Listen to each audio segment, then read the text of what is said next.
In this video, you'll learn how to screen record on the Google Pixel 8 Pro. By following these straightforward steps, you will be able to capture your screen activity efficiently and effectively. Begin by unlocking your Google Pixel 8 Pro. Once the device is unlocked, swipe down from the top of the screen to reveal the notification shade. To fully expand the quick settings panel, swipe down again. Within this panel, look for the screen record option among the available tiles. If this option is not visible, you may need to edit the panel to add it. This step is crucial as having the screen record feature accessible will facilitate the recording process. Next, tap on the screen record icon to initiate the setup process.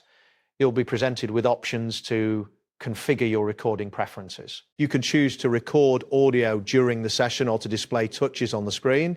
After making your selections, tap the Start button to commence recording. A countdown will appear indicating that the recording is about to begin. During this countdown, prepare to perform the actions you wish to capture on your screen. This feature is particularly useful for creating tutorials or saving significant activities. Once you have finished recording, swipe down from the top of the screen again to access the notification panel. Here you will see a stop button associated with the screen recording. Tap on this button to end the recording session.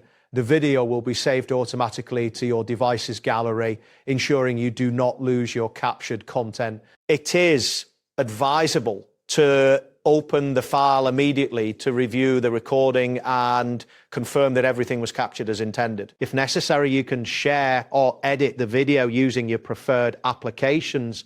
This flexibility allows you to tailor the footage to your needs, whether for personal use or broader distribution. Keep in mind that recorded videos can take up significant storage space, so it is wise to check your available storage before beginning the recording process to avoid any interruptions. That wraps up today's guide.